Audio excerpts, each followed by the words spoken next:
स्वागत है आप सभी का आज की वीडियो में। आज वीडियो के माध्यम से हम आपको बताने वाले हैं आपके ब्लॉक स्तर में कौन कौन सी नौकरियां हैं जिसमें आप आवेदन कर सकते हैं, उसके लिए क्वालिफ़िकेशन क्या चाहिए होती है और किस प्रकार आप वो नौकरी कर सकते हैं, कौन कौन सी नौकरियां होती हैं, पद होते हैं जिसमें आप अप्लाई कर सकते हैं।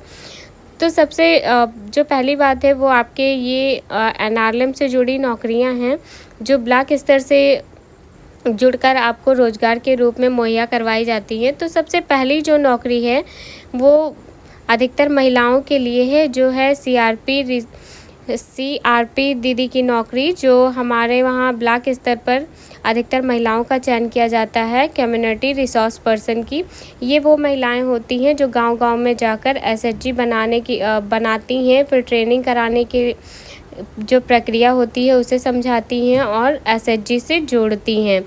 इनके अकॉर्डिंग जो सीआरपी दीदी होती हैं, जितने भी समूह संगठित करती हैं उसके अकॉर्डिंग इनको मानदेय मिलता है और इनका कोई स्थायी नौकरी नहीं होता है, यानी जो नौकरी होती है वो स्थायी नहीं होती है, लेकिन इनको कार्य के हिसाब से इनका मानदेय इन्हें मिलता रहता है। दूसरा है क्लस्टर कोऑर्डिनेटर का, यानी जो एसएचजी और बीओ यानी विलेज ऑर्गेनाइजेशन के बीच में संपर्क का काम करती हैं, यानी जो एसएचजी को और गांव वालों को जोड़े रखती हैं, फील्ड वर्क करती हैं, फील्ड वर्क विजिट करती हैं, रिपोर्टिंग ट्रेनिंग कराती हैं, उनको क्या कहते हैं, क्लस्टर कोऑर्डिनेटर। तो दूसरी नौकरी इसकी हो गई। फिर तीसरी जो नौकरी है वो ब्लॉक मिशन मैनेजर की है। आप सभी जो स्वयं सहायता समूह से जुड़े हैं या ग्रामीण क्षेत्र के लोग हैं, वहाँ पे पूरे ब्लॉक में एनआरएलएम की योजनाओं को लागू करने के लिए एक मॉनिटर कार्यरत किया जाता है, जिसे हम ब्लॉक मिशन मैनेजर के नाम से जानते हैं। ये नौकरी भी संविदा होती है, कहीं कहीं कॉन्ट्रैक्ट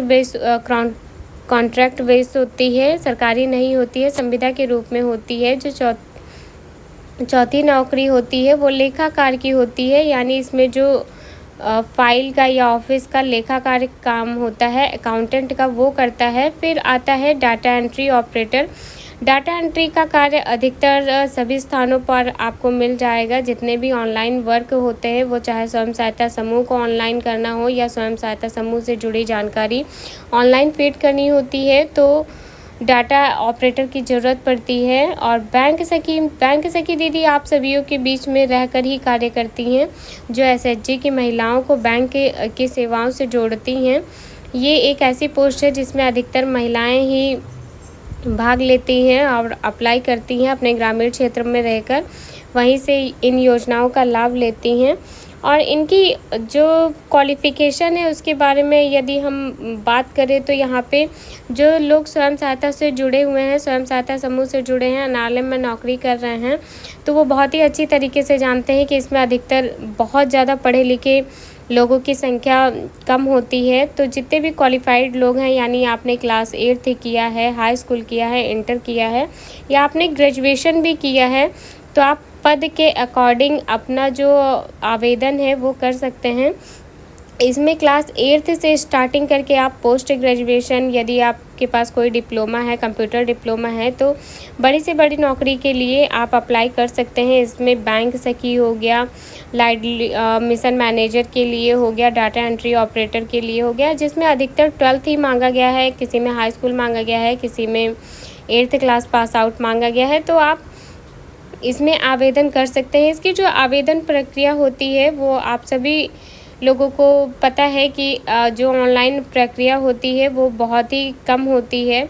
जितने भी ये वैकेंसी निकलती हैं वो एनआरएलएम के द्वारा स्वयं सहायता समूह से जुड़ी महिलाओं के लिए निकाली जाती हैं, जिसमें अधिकतर महिलाएं ऑफलाइन ही आवेदन करती हैं। जो ग्रुप में मैसेज आता है उसके अकॉर्डिंग आपको आवेदन पत्र वहीं ब्लॉक स्तर से लेकर आपको फॉर्म भर के सबमिट करना होता है। और जो बड़े पोस्ट होते हैं उनके लिए ऑनलाइन प्रक्रिया अपनाई जाती है, जो ऑफिशियल वेबसाइट देते हैं, नोटिफिकेशन देते हैं। यदि इन नौकरियों से जुड़ी जानकारी आपको अच्छी लगी और किसी भी नौकरी के बारे में आपको डिटेल से जानना है, तो कमेंट बॉक्स में जाके कमेंट कीजिए। हम वीडियो के माध्यम से आपको उस नौकरी के बारे में फुल इन्फॉर्मेशन देंगे। जानकारी अच्छी लगी हो तो वीडियो को ज़्यादा से ज़्यादा शेयर, लाइक, सब्सक्राइब करिए।